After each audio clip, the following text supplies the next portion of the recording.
All right, so we're gonna go look over the review together. So if you'll follow with me, if you look at your review, question number one first, we're gonna go through that one. Uh, Students are studying which type of insulation works best. The steps of the experiment are listed but are not in the correct order. What's the proper order of the steps in the lab? So you need to know, just think about if you were the person doing the lab, what would you do? So the first step you're gonna do is number three, wrap each can with different type of insulation. The second step that you would do is number two, you would place the cans 10 inches apart on a table. Then, number one, pour 250 milliliters of 100 degrees Celsius water into four identical metal cans. And then last but not least, the most important part, monitor the temperature of the water in each can. So that's what you do for that one. Now, number two and number three are very similar.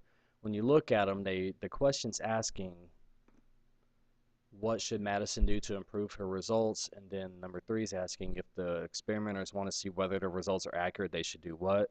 Both of those are they should repeat the trials. They should repeat them as many times as possible. So, and by repeating your trials, well, you're more than likely, if you keep getting the same result time after time after time, you're probably pretty accurate on what your hypothesis was. Or you know your hypothesis is definitely wrong. Either way.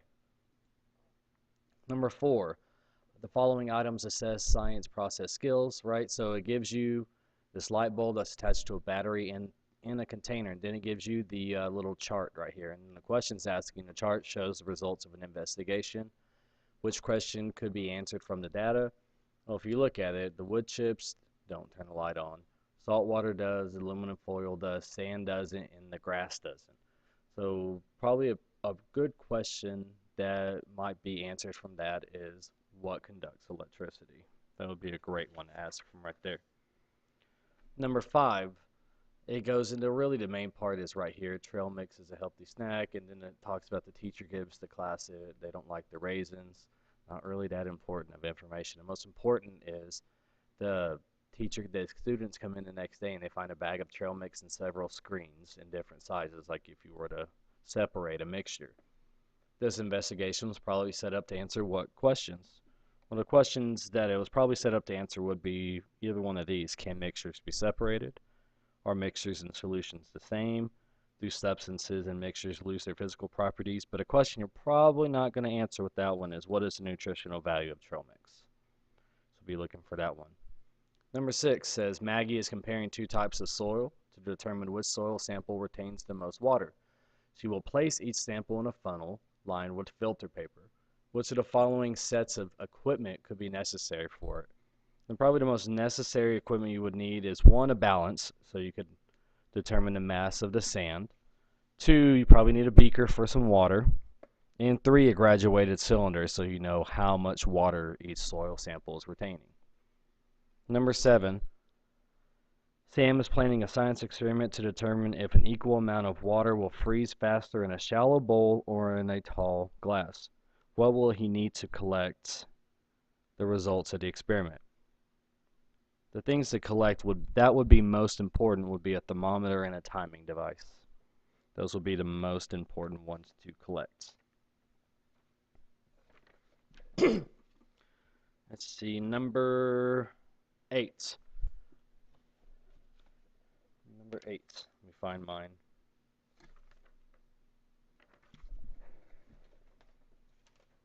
Okay.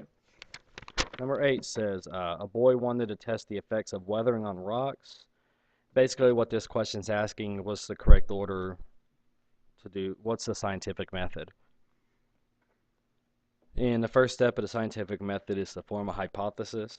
Then you design an experiment. You collect the data from your experiment, and then you draw a conclusion. Number nine, go to that one.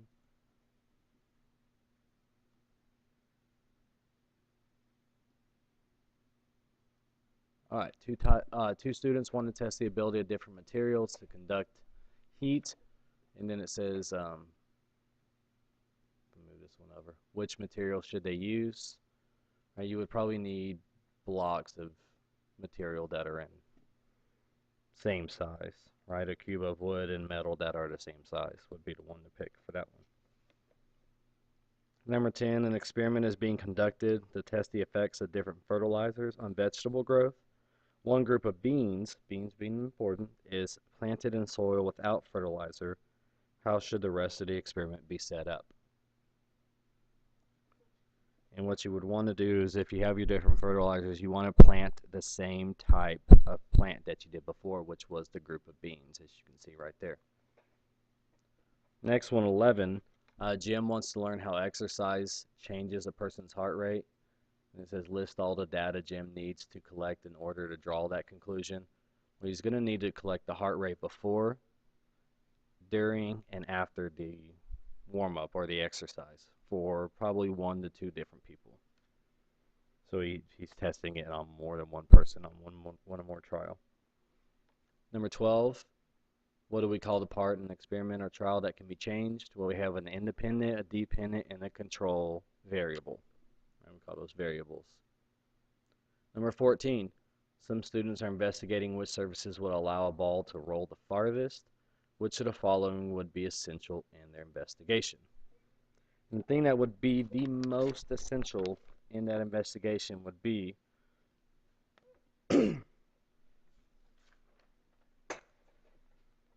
J, a grassy field, gym floor, concrete sidewalk, soccer ball, and a meter stick, so they can measure it. Right, if they're looking to see which surfaces allow a ball to roll the farthest. Next step is you're going to see a diagram of the microscope, and you're going to have to list or be able to name the diagram, the parts of the microscope in the diagram. So if we look up here, we can start at the top, going to the bottom. You have an eyepiece, then you have a tube, you have that revolving nose piece, the thing you move the objective lenses with, and number 17 right being your objective lenses right there. You have an arm where you have one hand, that is when you're carrying a microscope. You have a stage, and on the stage you have stage clips. Then right underneath the stage you have what's called a diaphragm. It gives, you use it to adjust the amount of light that's coming into your spot right here where your slide's going to be. Then you have a coarse focus knob, a fine focus knob, a light source, and a base. And that's all the test is going to be. So if you need to, rewind, go back, look at some of those things again. Go back, watch the videos. There's some really good videos over independent, dependent control variables. There's also some great videos that we watched. The Monty Python one that always cracks me up is back a little ways on their Edmodo page or on the blog, whichever one you're looking at this on. And you can go back and look at those, and it might help you kind of review a little bit for the test tomorrow. Good luck.